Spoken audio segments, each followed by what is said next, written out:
afternoon. I'm Victoria Marshall with the latest news from the Washington Watch news desk.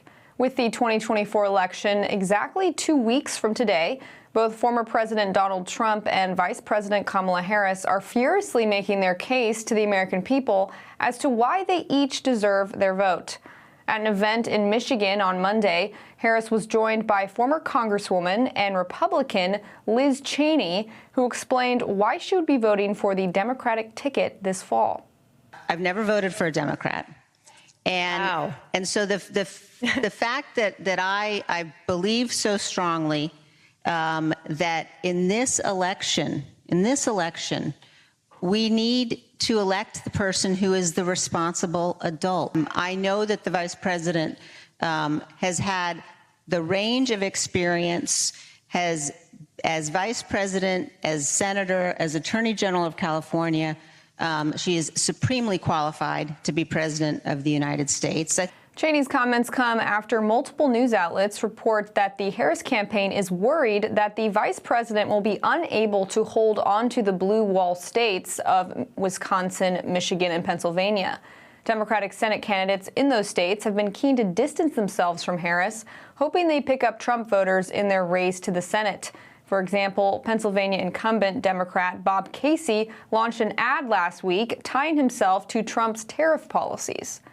And losing Wisconsin or Michigan would mean that even if Harris gets Pennsylvania, she would not reach the necessary 270 electoral votes to win the White House without winning another battleground state. Meanwhile, yesterday, President Trump made a visit to western North Carolina to meet with victims of Hurricane Helene and survey the storm damage. In the wake of this horrible storm, many Americans in this region felt helpless and abandoned and left behind by their government. And yet in North Carolina's hour of desperation, the American people answered the call much more so than your federal government, unfortunately.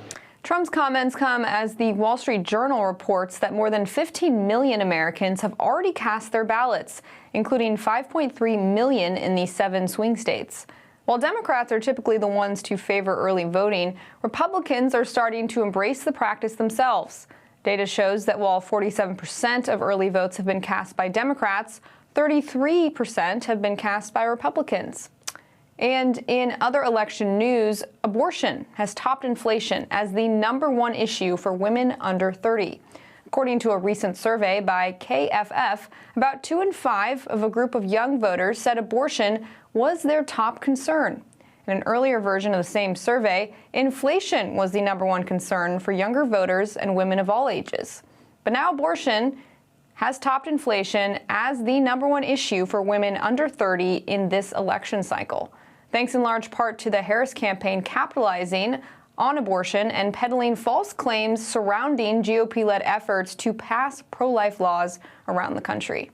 Now, this poll comes as a group of pro-life doctors met this morning in Washington, D.C. for the official launch of the Women's Healthcare Declaration, a coalition of medical professionals urging for a restoration of health care for women, especially surrounding pregnancy and complications.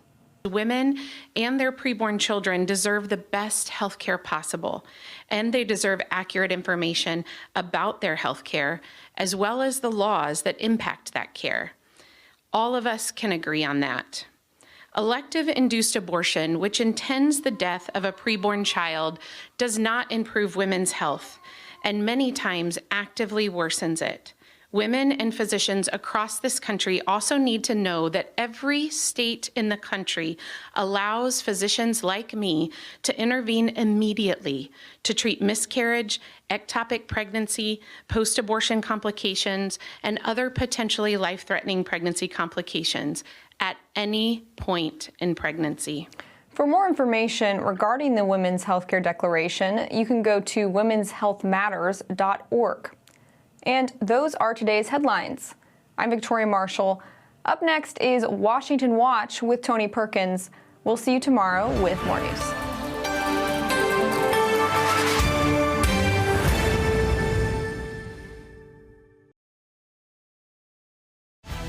From the heart of our nation's capital in Washington, D.C., bringing compelling interviews, insightful analysis, taking you beyond the headlines and sound bites into conversations with our nation's leaders and newsmakers, all from a biblical worldview. Washington Watch with Tony Perkins starts now. The FBI is investigating the alleged leak of classified documents and working closely with the Department of Defense and the intelligence community on this. The investigation is in its first few days, so it's important to let that investigation run its course. That was Pentagon Press Secretary Major General Pat Ryder addressing questions about leaked classified U.S. intelligence regarding Israeli preparations for a retaliatory strike against Iran. The big question is, have the Iranians infiltrated the Biden Pentagon? Welcome to this Tuesday edition of Washington Watch. I'm your host, Tony Perkins. Senator Chuck Grassley of Iowa, along with other colleagues, raised concerns over a year ago about Iranian recruitment of Biden officials in the Pentagon. He'll join us later to discuss the issue. Meanwhile, Secretary of State Antony Blinken visited Israel today. I believe very much that the death of Sinwar does create an important opportunity to bring the hostages home, to bring the war to an end, and to ensure Israel's security. And that's exactly what our conversations today focused on with our Israeli colleagues, including arrangements for the period following the end of the conflict. We'll get the latest developments on the Middle East with South Dakota Senator Mike Rounds. Also today, conservative doctors and medical practitioners held a press conference at the National Press Club. Women and their preborn children deserve the best health care possible, and they deserve accurate information about their health care, as well as the laws that impact that care. Intentionally ending the life of our fetal patients is not health care. Pregnancy is not a disease. That was Dr. Christina Francis, who will join us later with more on today's rollout of the Women's Health Care Declaration to tell truth about dignified care for pregnant mothers. And here's Exhibit A of why that declaration is needed. Politicians are way too comfortable interfering in patient and private medical decisions. They're power hungry. They're trying to restrict and ban abortion. In some cases, we've already seen tragic, devastating effects of these laws. In 2022, a mother in Georgia died because of archaic abortion bans. That was Dr. Trent Taylor, a supporter of the pro-abortion amendment in Montana, echoing Vice President Harris's false claims. We'll hear from Jeff Laszlowy, who is the president of the Montana Family Foundation, about the pro-abortion amendment appearing on the November 5th ballot in Montana. And finally, Louisiana's Ten Commandments law had its day in court yesterday. We'll speak with the Louisiana Solicitor General, Ben Aguinaldo, who was arguing that case before the court. All of that and more coming up on this edition of Washington Watch. And by the way, it's election time. You know that. You've seen all the ads. Well, I voted early today, and I encourage you to vote, and vote early if you can. And we have what you need. We have a toolkit. We have a voter toolkit. If you would like to know more about how the candidates stand on the issues, where the parties are, all that information that can help you cast an informed ballot, will simply text the word toolkit, that's one word, toolkit, to 67742. That's toolkit to 67742. And you can share that with your friends as well. And in some cases, you can follow the links over and get a personalized voter guide for when you head to the polls. Secretary of State Antony Blinken spent today in Israel, arriving in country just hours after Hezbollah launched yet another missile attack near Tel Aviv. According to reports, Secretary Blinken met with Israeli Prime Minister Benjamin Netanyahu for more than 2 hours, pushing the Biden-Harris administration's threat to withhold military support from Israel based on aid sent to residents of Gaza. Meanwhile, the FBI has begun its investigation into the leak of classified documents that appear to show Israel's plan for a retaliatory attack on Iran. Joining me now to discuss this and more, Senator Mike Rounds from South Dakota. He serves on 5 Senate committees, including the Senate Intelligence Committee and the Armed Services Committee. Senator Rounds, welcome to Washington Watch. Thanks for joining us today. Thank you. I appreciate the opportunity. Is headway being made, in your opinion, with Secretary Blinken's stop in Israel? Is the Biden administration helpful, or are they a hindrance to what Israel's attempting to do? I think their approach has not helped the situation in terms of finally ending the violence. I think they mean well by saying they want to do ceasefires and so forth. Problem is you've got to have two different parties that want to have a ceasefire. Hezbollah and Hamas both are terrorist organizations. They have not and have never been an organization that you could trust to begin with. And simply go to our ally Israel and expect them, after they were attacked, to unilaterally, or at least without real assurances of safety for their country, to decide that they're going to have a ceasefire is simply not the right approach to finishing this thing up. Senator, your colleague, Senator Grassley, last year, along with some of your other colleagues, sent a letter to the Secretary of Defense, Lloyd Austin, regarding an individual that was in the Pentagon, had left the State Department, gone to the Pentagon, regarding potential recruitment by Iran. Are you concerned that the Biden Pentagon may have been compromised by Iranian agents? I'm not sure if it's the Pentagon or if there's someone within the IC community in general or the National Security Council. But what we do know is that Israel has a reason not to be sharing their most sensitive information with this administration.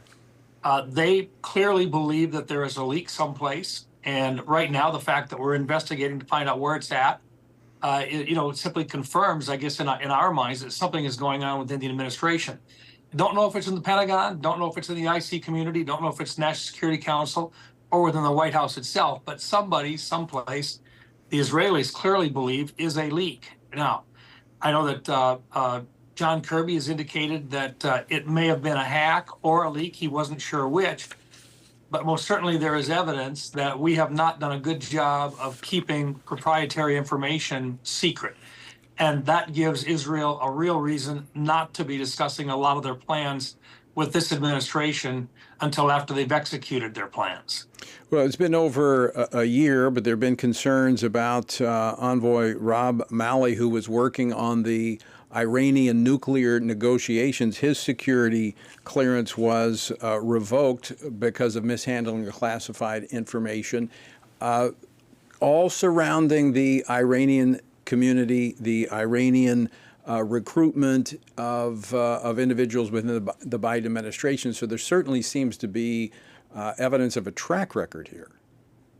For some reason, this administration seems to think that they can trust Iran.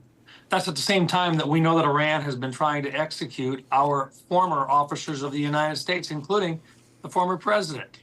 And look, these guys aren't to be trusted. And we should not be simply communicating with the Iranians on anything. And I am most certainly hopeful that this administration has not been sharing any sensitive information from Israel with them. And I'm assuming that they are not, but clearly this stuff is leaking out. Somebody within the administration is leaking it out, or they've been hacked, one or the other. But in any event, I don't blame Israel one bit for keeping a lot of the information very, very secretive and away from this administration. There's something not right in the White House or the administration, because that information should never have been in a place where it could have been leaked in the first place. Senator Rounds, you've been an outspoken supporter of Israel. You've been very supportive in your comments of them and your actions. If they cannot communicate with the United States, and I agree with what you just laid out there, how can they trust an administration where it leaks like a sieve? But does that mean Israel, it's almost as if they have to go alone? I mean, they are in an existential battle for their survival of their very country. I mean, this is not a good situation. Yeah, this is not a practice. This is not one of those things where no big deal. This is existential threat to their long-term survivability. And sometimes I think that the administration doesn't see it that way. They think this is one of those things where it would sure be nice if the Iranians would give up their nuclear programs, or we could limit it. And at the same time, they don't seem to understand that for Israel, they can't make a mistake on this. Israel has to have clear evidence that Iran does not have nuclear capabilities. And this administration seems to think that they can just negotiate with the Iranians and get something done. And that's just simply not happening. And at the same time, they've got to be able to communicate with our ally, Israel, and they've got to be able to keep this confidential. My fear is that they're not putting enough emphasis on the need to keep information shared by Israel a secret. They don't seem to understand that this is life and death in Israel, and that if Israel is going to give us information that we would like to have, we've got to take the extra time and effort to keep it secure.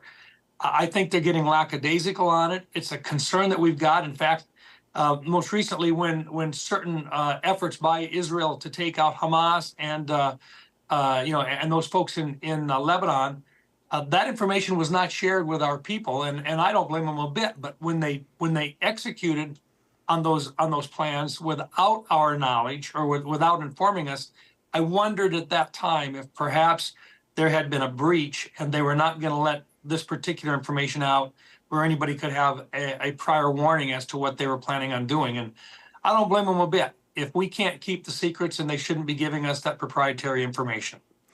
Senator, when you combine that concern, that hesitancy to share information with the United States on behalf of Israel, combined with our lackadaisical support of them in their military operations, and I know we're all concerned about what's happening in Israel, in the Middle East, all the civilian casualties.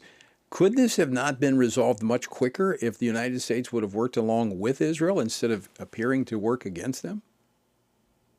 We hoped it could have been ended earlier, but the only way you do that is by providing full support rather than dishing it out piecemeal. I think if Hamas would have understood from day one that the United States was fully engaged and that we were going to provide all of the weapon systems that Israel needed to chase them out, to take them out as quickly as possible, I think a huge amount of pain and suffering could have been avoided. At the same time, there's still, Hamas is still there.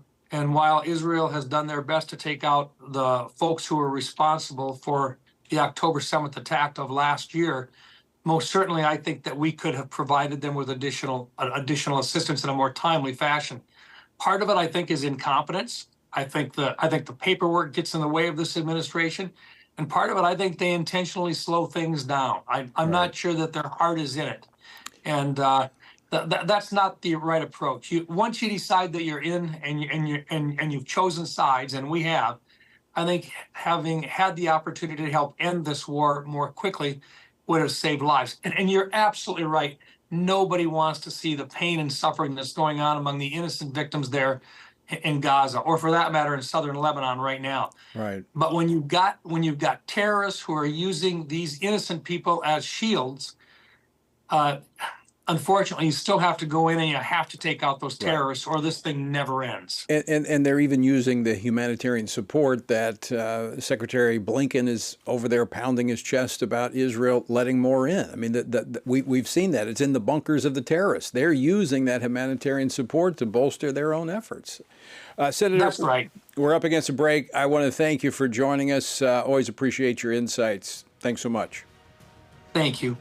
Senator Mike Rounds of South Dakota. All right, when we come back, doctors releasing a declaration, a women's health care declaration. We're going to talk about it next. Don't go away. We humbly, Father, bow before you in these moments that we have together, that this wouldn't just be any other conference, but that literally, Lord, you would reset our hearts to be in alignment with your word, that you would reset the city of Washington, D.C. to be in realignment with your word. There's no politician, including Trump, that can affect the soul of this nation. You're the only one. The answer's not in the State House, and it's not going to be in the White House. It's got to be in your own house. It's got to be in the Church of God. It's got to be in his house. Our principles never bend to politicians. Yes. Our principles never bend to politicians. By God's grace, it will be the other way around. Politicians will bend to our biblically based child protective principles. No matter what comes in November, no matter if it doesn't go the way you want or I want or the things we prayed for, our focus and priorities do not change as Christians. We fight against evil, we stand for truth, we tell people the good news of Jesus Christ, we tell them the truth. So let's not be discouraged. Don't lose heart. Don't lose the faith. Stand now strong, because the Lord has given us the great privilege of living in a time when our choices matter, when our lives matter, when our courage matters. So let's stand together and save this great country. God bless the United States of America. There are 40 million self-described evangelical Christians who do not vote in a presidential election. If half of those people who sit in church on their blessed assurance would pray, stand, and vote, we would change every election in this country from the school board all the way to the White House. All it takes, friends, is one generation for us to lose what is valuable, important, and sacred. Every generation has the opportunity to preserve what is right, what is godly, what is good about the United States of America, or to shirk our responsibilities and to watch what happens in just one generation in our country. This may not be an easy task, but we are living in a moment of challenge, but also of great opportunity. And we know, always, that we are not alone, that His Spirit empowers us and protects us, and that He can do the unimaginable. Dobbs, after all, was never supposed to happen.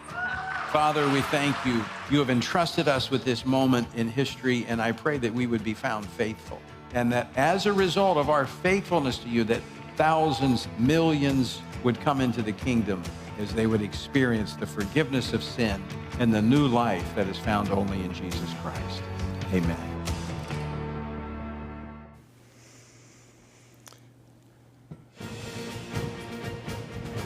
This is Washington Watch, and I'm Tony Perkins, your host. Good to have you with us on this Tuesday. The website is tonyperkins.com, but I want to encourage you to be prepared to vote.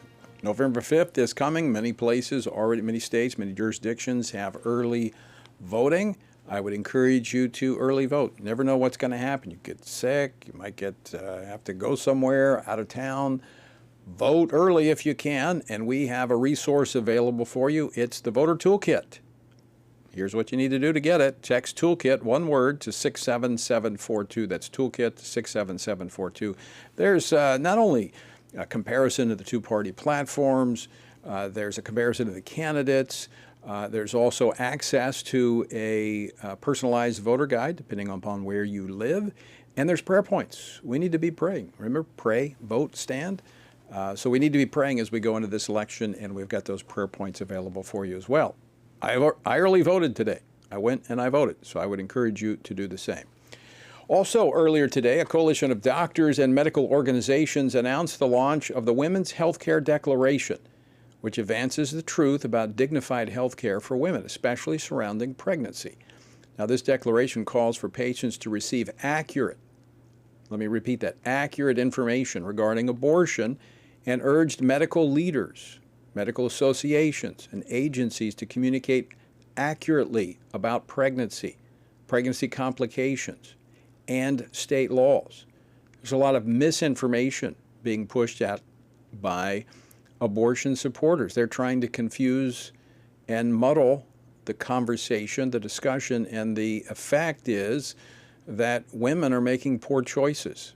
I mean, in recent weeks, we've seen the left campaign on lies regarding complications from chemical abortions, and this declaration seeks to restore the medical standard for care for pregnant women. Notice I said pregnant women, not pregnant persons. Joining me now to discuss this is Dr. Christina Francis, Chief Executive Officer of the American Association of Pro-Life Obstetricians and Gynecologists. Dr. Francis, welcome back to Washington Watch. Thank you so much for having me, Tony. It's great to be here. So tell us about the event that took place today and why all of these doctors and organizations felt it necessary. Absolutely. So APLOG, the organization that I lead, joined 11 other medical organizations as well as individual physicians to launch the Women's Healthcare Declaration, as you stated. And we felt that this was really important, especially right now, for a few reasons. One is the inaccurate information, as you alluded to, that women and the public are receiving about laws that have been enacted in states that are meant to protect the citizens of that state, pro-life laws. But, there's a lot of information going around that women can't receive life-saving medical care when they need it because of these laws, and that simply is not true. OBGYNs like me across the country in every state are still able to treat miscarriage, ectopic pregnancy, and other pregnancy complications. We also wanted to convey the true dangers associated with the abortion drugs. These drugs are very high risk. They have a higher complication rate than do surgical abortions, and women are being lied to and told that they're as safe as Tylenol or ibuprofen. And so we're calling for the FDA to reinstate strict guidelines surrounding these drugs to at least improve safety for women. Of course, we know that these drugs are never safe for preborn children. And the other thing that we wanted to state very clearly is that induced abortion, which intends the death of our fetal patient, is not healthcare, and pregnancy is not a disease, and that in fact, life-affirming healthcare is the better way for our patients. I think that is so important, Dr. Francis, because they've hijacked the language, and they're talking about abortion being healthcare and reproductive freedom. I mean, the travesty here in the misinformation that's being put out there, including on the chemical abortions. There have been women who have lost their lives because of complications related to the chemical abortions, and you have politicians pointing to laws in particular states saying that those laws are responsible, when in fact it was the danger of this chemical abortion drug and the misinformation being put out there by pro-abortion supporters. Absolutely. As you stated, we recently learned of the tragic deaths of 2 women in Georgia, Amber Thurman and Candy Miller. And of course, pro-abortion politicians and abortion advocates are trying to blame this on Georgia's abortion law, when nothing could be further from the truth. First of all, they died because they took the high-risk abortion drugs, plain and simple. Georgia's law had nothing to do with that, and Georgia's law actually would have allowed physicians to intervene and take care of them. But because of inaccurate information, we know that at least Candy Miller delayed seeking help because she was worried she would be prosecuted, when that's not, in fact, the case. How can our viewers and listeners help get this information, this declaration out, so that it can clarify this misinformation or counter this misinformation that's been put out there, that it's really a matter of life and death? Absolutely it is. And it's so important that everyone get involved to ensure that women and the general public have correct information, not only as they go to vote at the ballot box, but also beyond that as well. So people can go to the website, womenshealthmatters.org. If they are medical professionals, I encourage them to sign on to the declaration, to join us in stating that induced abortion is not healthcare and that our patients deserve better. But also, even for people who are not medical in any way, they can sign as a supporter of the declaration and also share this website so that we get this information out there. It's so important that people, as you said, have accurate information and understand that the vast majority of OBGYNs practice actually consistent with these laws. They don't do induced abortions. So I encourage people to share this website. Also, if you're having conversations with your friends or your family about abortion, and they maybe say, well, you're not a doctor, how would you know? Well, you have a great resource now that you can send them to tell them what thousands and thousands of doctors are saying, which is that induced abortion is not health care, and life-affirming care is actually what helps our patients the most. Women's Healthcare Matters. Women'sHealthCareMatters.com. Or is it .org or .com? Women'sHealthMatters.org. .org. And so I encourage you to go sign that. If you're a medical professional, sign it. If you're just a listener or viewer, sign it as well and share it with your friends. Dr. Francis, thank you so much for being here today, and thank you for stepping out and leading this effort to bring the truth to this policy debate that is taking place across our country. Absolutely. Thank you so much for having me on. All right. Hey, you can do that, folks. Go and sign that and add your voice to this conversation. It's critical. As I said, it's a matter of life and death. All right, speaking about the disinformation that's being put out there, we're going to go to Montana next. Another one of the states that has a pro-abortion amendment on the ballot November 5th. So don't go away. We're back after this. Everything we do begins as an idea. Before there can be acts of courage, there must be the belief that some things are worth sacrificing for. Before there can be marriage, there is the idea that man should not be alone. Before there was freedom, there was the idea that individuals are created equal. It's true that all ideas have consequences, but we're less aware that all consequences are the fruit of ideas. Before there was murder, there was hate. Before there was a Holocaust, there was the belief by some people that other people are undesirable. Our beliefs determine our behavior, and our beliefs about life's biggest questions determine our worldview. Where did I come from? Who decides what is right and wrong? What happens when I die? Our answers to these questions explain why people see the world so differently. Debates about abortion are really disagreements about where life gets its value. Debates over sexuality and gender and marriage are really disagreements about whether the rules are made by us or for us. What we think of as political debates are often much more than that. They're disagreements about the purpose of our lives and the source of truth. As Christians, our goal must be to think biblically about everything. Our goal is to help you see beyond red and blue, left and right, to see the battle of ideas at the root of it all.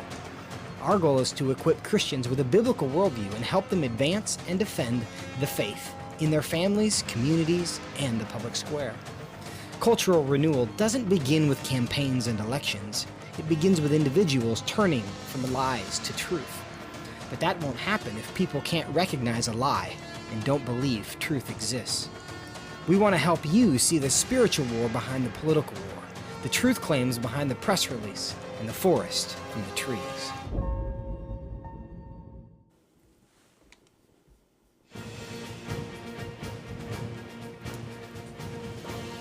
Thanks for joining us for this Tuesday edition of Washington Watch. Again, let me remind you of the voter resources available for you. It's the toolkit. Text the word toolkit to 67742. All right, it's here in just 2 weeks. And I'm going through the 10 states where life is on the ballot. In Montana, voters are being called on to vote no on ballot measure number 14 for CI 128. Now, this would eliminate parental notification laws for abortion, doesn't require a medical doctor to make decisions regarding the health of a pregnant mother, and erases decades of well-vetted laws to protect women in order to allow for extreme abortions at any stage of pregnancy, including late-term and partial birth abortions. Now, if voters in Montana recognize how extreme their state could become, would they still vote for this? Joining me now to discuss this is Jeff Laszloffy. He is the president of the Montana Family Foundation. Jeff, welcome back to Washington Watch. Tony, it's good to be with you. So tell our viewers and listeners about ballot measure number 14 there in the state of Montana, and what is at stake in this? Well, you described it well in your opening. This is one of the most extreme abortion measures ever to be introduced in any state in the United States. It would completely change not only the abortion landscape in Montana, but would also directly impact parents, their relationships with their kids, their ability to make decisions for their children. And it would also introduce woke transgender language into the Montana Constitution and give constitutional standing to the transgender agenda. All of that is hidden in this terrible amendment. And we've seen that elsewhere. I mean, this is a coordinated effort across the country. And I know you had some analysis of the ballot measure done in terms of its language and how it fits into the Montana Constitution. And this is a significant departure from both style, substance, and as you mentioned, the language. It doesn't talk about pregnant mothers. It talks about pregnant persons. This is a radical departure for the Montana Constitution if this were to pass. That's correct. And the thing that's challenging for us is the fact that the Montana Supreme Court put its thumb on the scale and actually wrote the ballot language that's going to be presented to people when they go to the ballot box. The problem with that is that it bears no resemblance to what's in the actual amendment itself. They watered down the ballot language so that it sounds fairly innocuous. They talked about abortions up to the point of viability, but they don't mention that on the advice and counsel of any healthcare provider, it doesn't even need to be a licensed physician, any healthcare provider can say that a woman needs an abortion past the point of viability, even late-term abortions up to the moment of birth, and that would be perfectly legal under this constitutional amendment. And folks, we have a resource available for you that covers all 10 states and these measures that will be on the ballot. Simply text the word LIFE to 67742, LIFE to 67742. Maybe you don't live in a state that has this on the ballot, but you can share it with friends in states that do. Now, Jeff, this is, all across the country, they're saying, well, this just restores abortion to where it was before the Dobbs case. That's not true. This goes all the way back to Roe, to where abortion is legal all the way through birth, but it does more than that. This actually puts it into the state constitution that will keep lawmakers in the state of Montana from doing anything, whether it's parental consent laws, and if it's a right, this also could lead to taxpayer funding of elective abortions, could it not? It could, and that's by design. So the language actually says that the legislature cannot make any laws or regulations that burden the act of abortion. Well, every single law and regulation by definition burdens the item that it's being, that's being litigated or that's being legislated. And so, of course, this is going to burden it. So this basically takes the legislature out of the picture. A moment ago, you talked about the memo that we commissioned. Professor Rob Nadelson, a constitutional law professor, wrote a memo that dug into the hidden language of the amendment and really parses the language that's in there from a legal perspective and allows the normal person like you and me to be able to understand what this law does in its entirety. And it's scary. It's really scary. What do voters in Montana need to do, Jeff? They need to go to montanafamily.org, get a copy of this memo. It's right there on the front page. And then they need to vote. It's important that people vote no on CI 128. We have the ability to stop this, but only if we get our friends and neighbors, our churches, and our pastors to speak out against it. The big thing is we have the chance to vote. We need to take that seriously and vote no on CI 128. Now, Jeff, there are many people saying, well, this is so outrageous, it'll never pass. But what is the early polling showing? The early polling is showing that it leans toward passage, but we're making up ground, and we just need to make it up more quickly. And we'll only do that if people actually turn out to the polls and vote. All right. Well, Jeff, we appreciate all the work that you do there in Montana, and thanks so much for joining us today. Thank you, Tony. It's good to see you. All right. Good to see you as well. You may not live in Montana, and that's why I'm going through all 10 of these states to highlight what's going on, because if it's not in your state, it's coming to your state, especially if we don't stop it. So it has to stop in these states, whether it's Arizona, Florida, Missouri, Nebraska. If you live in one of these states, get the resource. Text LIFE to 67742. Share that with your friends. If you don't live in one of those states, go ahead and get that resource and send it to your friends who live in one of those states. All right, after the break, we're going to be joined by Senator Chuck Grassley. We're going to be talking about unaccompanied minors coming across the border, and we're going to continue our conversation about leaks in the Pentagon. That's coming up next on Washington Watch. Don't go away.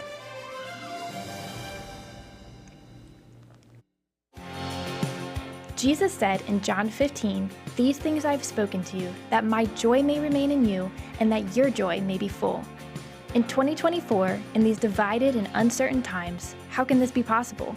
By abiding in Him through His Word.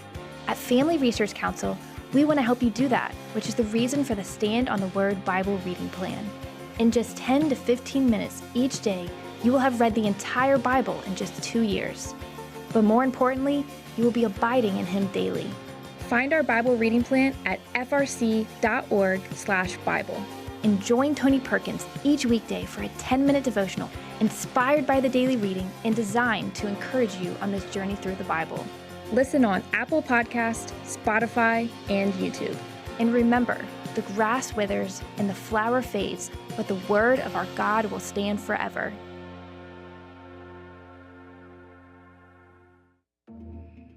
The world is hurting. Streets are filled with crime. Families are broken. Sin is celebrated, and God is mocked. Everywhere we look, the wages of our sin are on full display.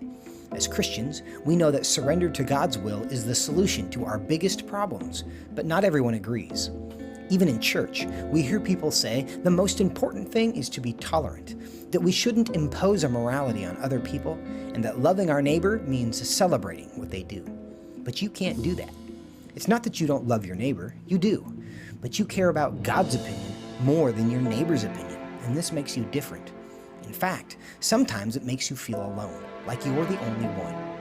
But there is good news. You are not alone, not even close. Research has found that there are 59 million American adults who are a lot like you. There are millions of people around the country who are born again, deeply committed to practicing their faith, and believe the Bible is the reliable Word of God. But that's not all. They're also engaged in our government. They're voters. They're more likely to be involved in their community, and they're making a difference in elections. The problem is that a lot of them feel alone too. We want to change that. FRC wants to connect these 59 million Americans to speak the truth together, no matter the cost. If you want to learn more about this group and what it means to be a spiritually active, governance-engaged conservative, or if you want to find out if you are one of these SageCons yourself, go to frc.org/SageCon and take the quiz to find out. The world is hurting, and we have the solution. We can't do it alone, but we can do it if we work together. That's what we're working toward every day. Join us. Go to frc.org/SAGECON, SageCon, to learn more. That's SAGECON, SageCon, to learn more.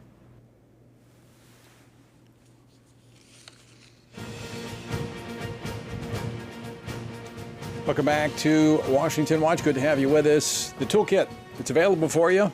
Just text the word toolkit to 67742. That's toolkit, one word, to 67742, and you'll have everything you need at your fingertips to cast an informed ballot. Our word for today comes from 1 Kings 14. Now Judah did evil in the sight of the Lord, and they provoked him to jealousy with their sins, which they committed more than all their fathers had done. For they also built themselves high places, sacred pillars, and wooden images on every high hill and under every green tree. And there were also perverted persons in the land. They did according to all the abominations of the nations which the Lord had cast out before the children of Israel. The idolatry described in 1 Kings 14 was not merely bowing before a stick or stone. These idols were fronts for spiritual forces, as Paul describes in Ephesians 6:12. They're principalities, powers, rulers of the darkness of this age, a spiritual host of wickedness in heavenly places. And you know, Satan's mission is to steal, kill, and destroy. And he entices humans by turning their fallen desires into sacraments of devotion. These practices weren't just moral failings, they were acts of spiritual rebellion. And guess what? They still are today. To find out more about our journey through the Bible, text Bible to 67742. That's Bible to 67742. As the border crisis in the Biden administration continues to draw attention, new details have emerged regarding the trafficking of children. Whistleblowers have revealed that just within the last week, more than 150 unaccompanied migrant children as young as 5 years old have been sent across the Rio Grande into the small town of Eagle Pass. What accounts for this recent surge? Joining me now to discuss this and more is Senator Chuck Grassley from Iowa. He serves on 5 Senate committees, including the Senate Judiciary Committee and the Budget Committee, where he is the ranking member. Senator Grassley, welcome back to Washington Watch. I'm glad to be with you. Thank you for having me, Tony. Senator, before we jump into this immigration issue, I want to ask you about another pressing issue that you raised the alarm over a year ago. In September of last year, you wrote a letter to Lloyd Austin raising concern about individuals within the Department of Defense that may have been compromised by Iran. Is that connected to the leaks that we see that have taken place in the Pentagon?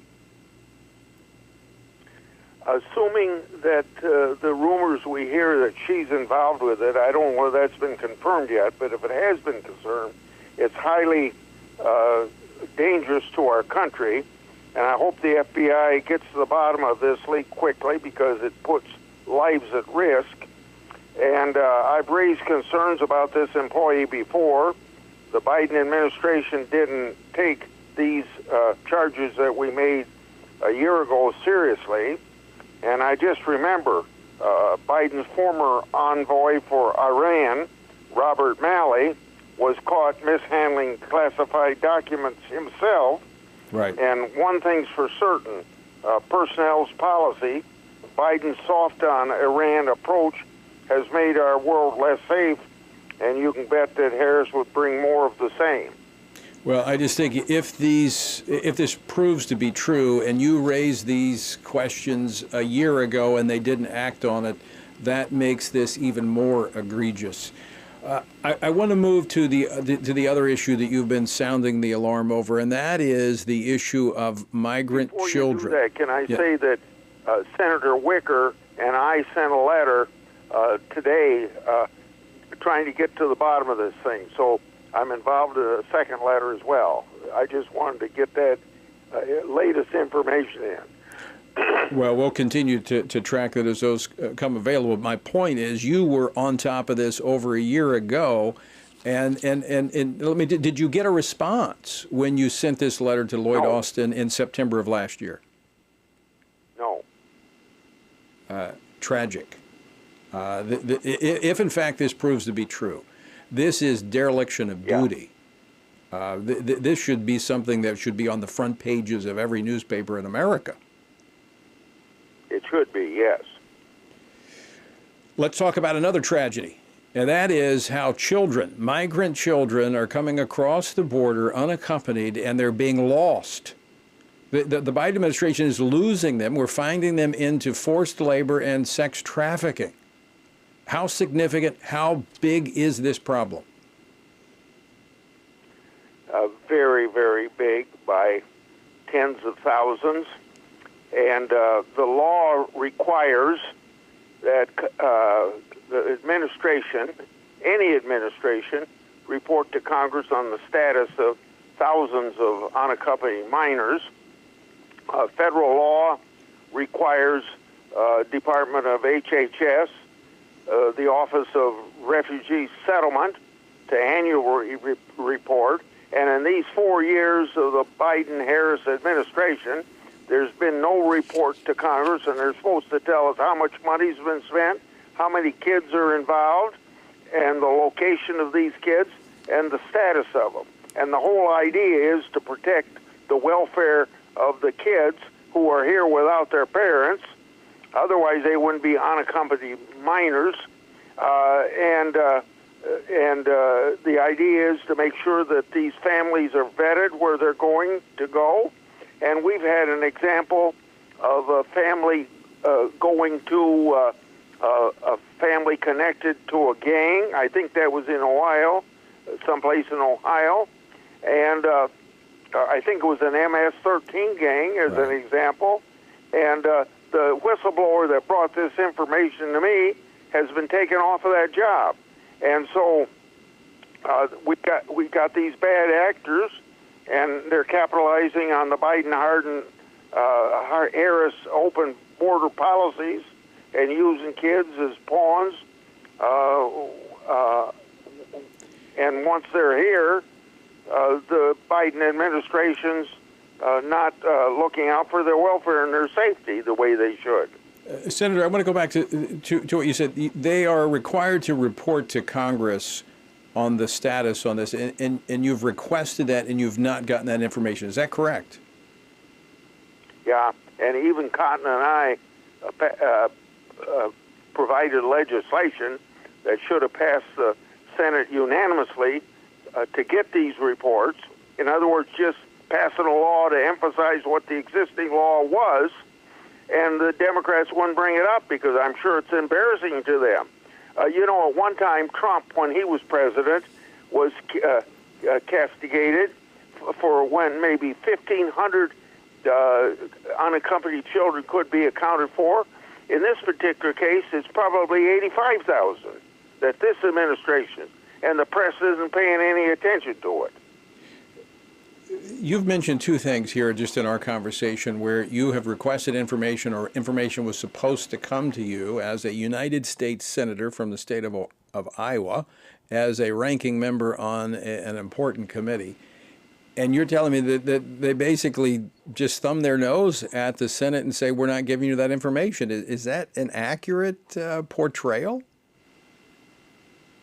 Absolutely. Not enforcing the law, not carrying out the law, that they take a constitutional oath to carry out the law passed by Congress.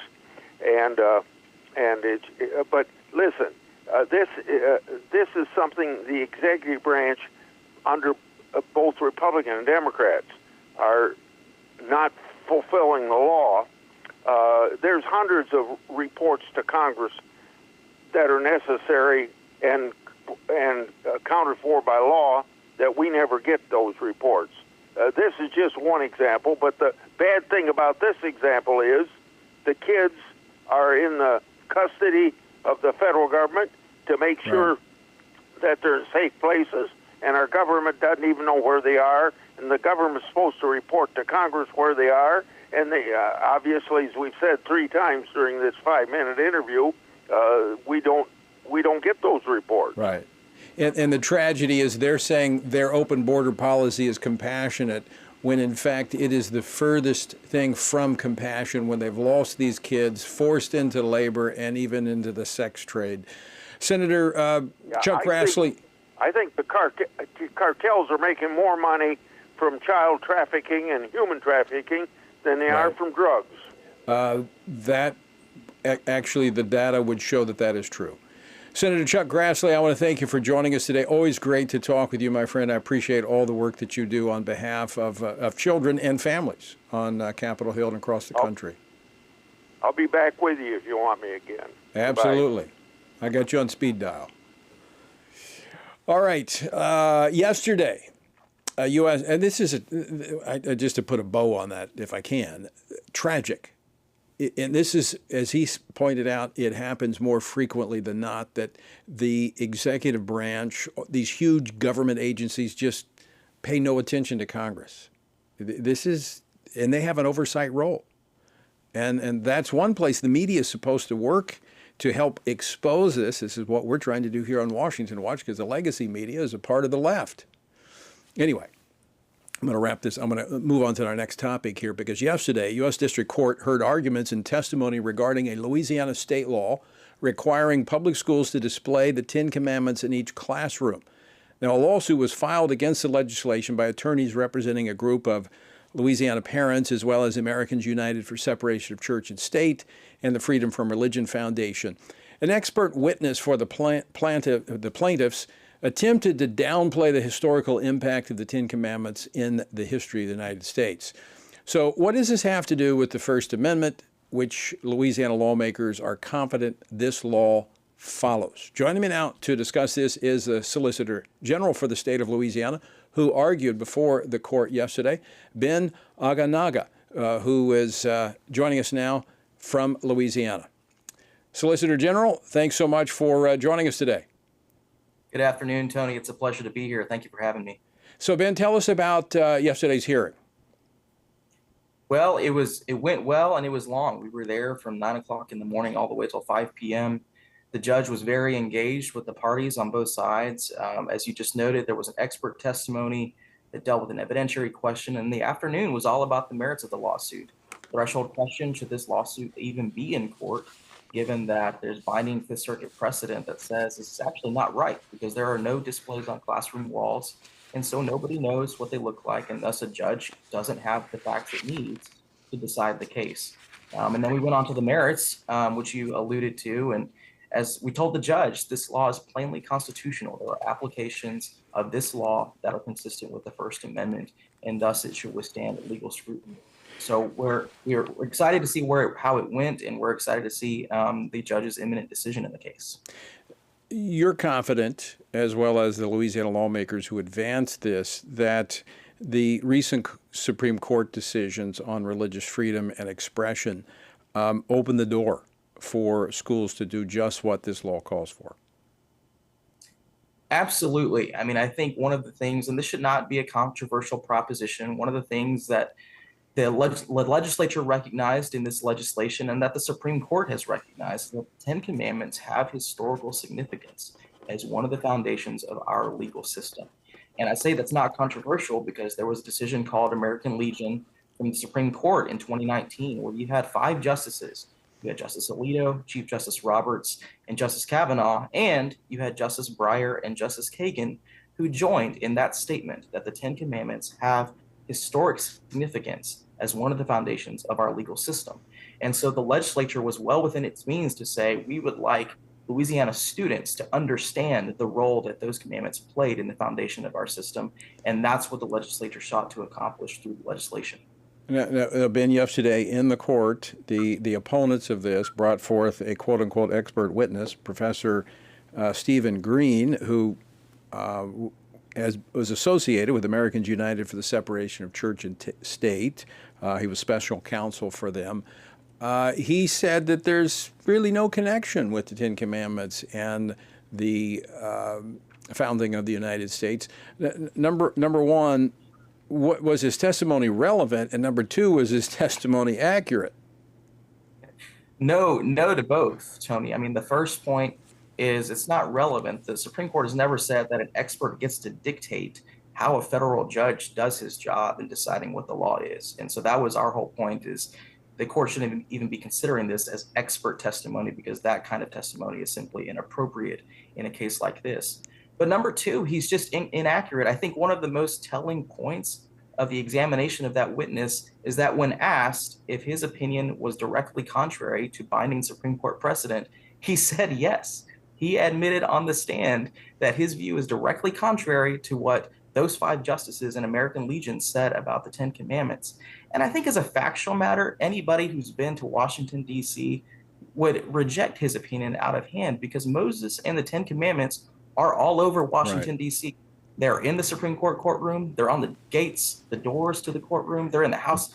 Moses is the centerpiece of the House of Representatives. That's who the Speaker looks at, and all the other lawgivers look at him. So this idea that the Ten Commandments and Moses have had no impact on American history and the American legal system is just, respectfully, it's wrong. Ben, 30 seconds left. What are the next steps? So next steps, Tony, in this case is we're waiting for a court decision. He said he would issue a decision by November 15th, and we've asked him to move expeditiously. So if we need to, we'll go to the Fifth Circuit for emergency relief. There's a second case also pending in New Orleans, this one brought by a teacher. That case will be ripe for decision on November 6th, and so we'll be awaiting a decision in that case as well. There's a January 1st compliance deadline for schools in Louisiana, and so we hope that by the end of the year, schools will have clear legal guidance that they may and should and must comply with HB 71. Do you think this lands at the Fifth Circuit? I think it does, Tony. I think regardless of what this district court does, the losing party will take it up because there is binding Fifth Circuit precedent on the jurisdictional point. I don't think it goes to the Supreme Court because the jurisdictional question is so obvious to us and it's answered by binding precedent that there's really no need to go up to the Supreme Court. But it will go up on appeal. All right, Solicitor General, I want to thank you for joining us, and I understand you did a great job arguing it yesterday before the court, so well done. Well, thank you, Tony, and thanks for having me, and we really enjoy it. Have a good one. All right. Folks, thank you for joining us as well, and again, I leave you with the words of the Apostle Paul: when you've done everything you can do, when you've prayed, when you've prepared, when you've taken your stand, keep standing. Washington Watch with Tony Perkins is brought to you by Family Research Council and is entirely listener-supported. Portions of the show discussing candidates are brought to you by Family Research Council Action. For more information on anything you heard today, or to find out how you can partner with us in our ongoing efforts to promote faith, family, and freedom, visit TonyPerkins.com.